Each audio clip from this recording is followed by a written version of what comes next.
Let's talk batteries. You were in the front row at the Tesla X. Yes. That's the one with the doors that go like this. The Falcon wings.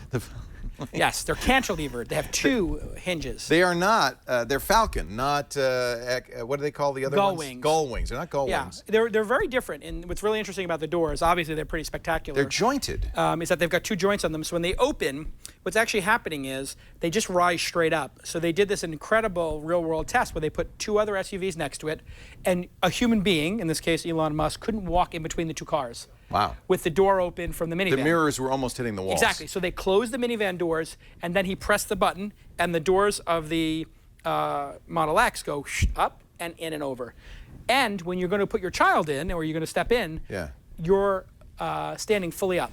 So it really makes getting in and out of the car super easy, and it's incredibly sexy. You can see him there standing up. See, that Elon's third row is guy. always a problem on an SUV or a minivan. You can't get in there, and this makes it much easier. I think Elon is the size of a football player, not a big one, but I mean, he's 6-something and 200+ pounds, and he was getting in and out of there with ease. And then the back is three, like almost like the front seat, you know, those captain's kind of chairs, and they move up. To slide out of the way. To slide out of the way. And then the car is incredibly safe. In fact, the rating system for the car is literally breaking the scales of all the rating systems that the Highway Association has. It's expensive. It's going to be $120,000 or something. So it's not a mass consumer product yet. I love Elon's presentations too, by the way. He killed it. He's really It was his best. I have never seen anything like this since Steve Jobs, like on the iPad. Yeah. The audience was so captivated, hanging on every word, and it was less polished than Steve. You know, he's not memorized. He's not reading a script. He's talking. But that carries some power, if you ask me. Authenticity, right? And you can tell he's got his fingerprints on every single feature. So one of the features that was really amazing was they put an air filter in that was literally the size of, you know, whatever, maybe 30 inches long, 24 inches high.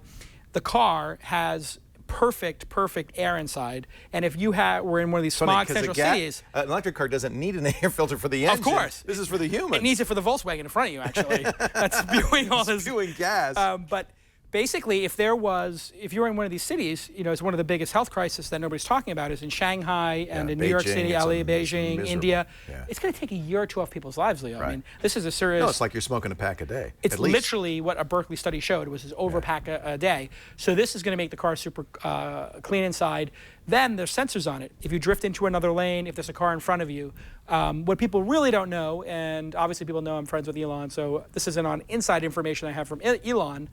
But from people I've spoken to who are in the know, they say this car is very close to being self-driving based on the sensors that are in it.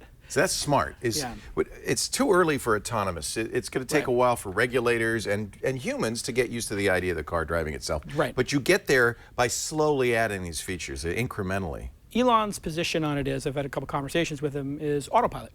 Hey, listen, if you're a pilot, it's fine. I want to put it on autopilot. I'm going to do some paperwork, drink a cup of coffee. You're still in the seat. You're still in charge.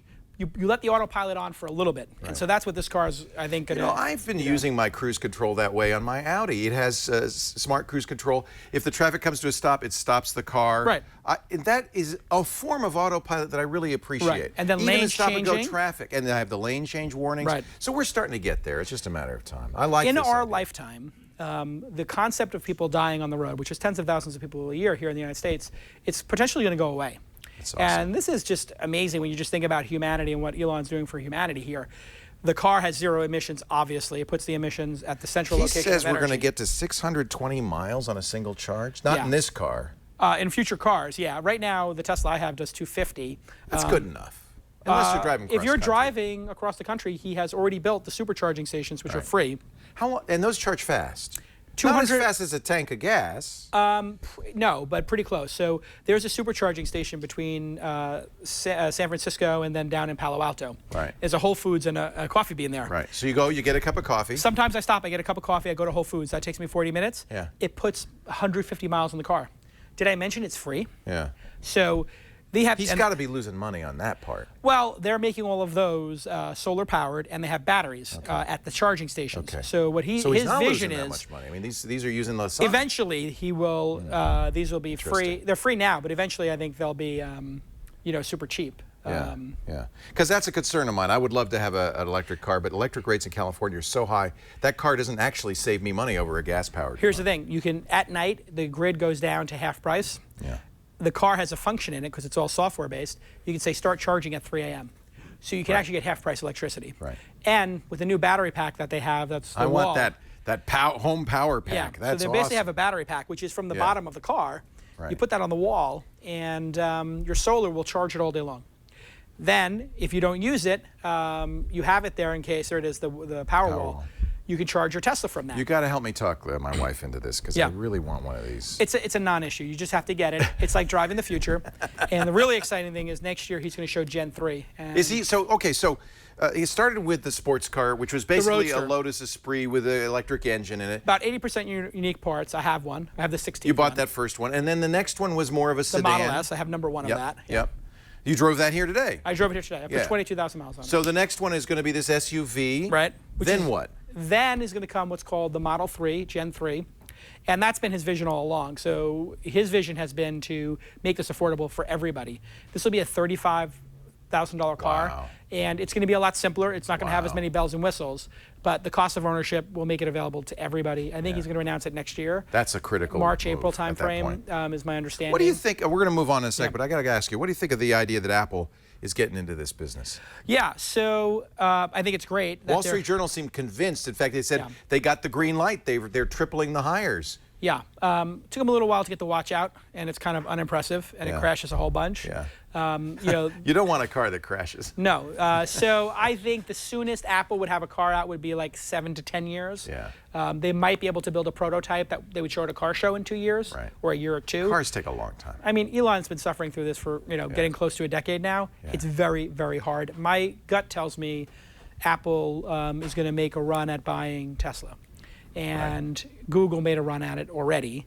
That's been reported on. But I think Apple, with over $100 billion in cash, could pay $60, $70, $80 billion for Tesla after they announced the Model 3. Would Elon do it? That's a big question.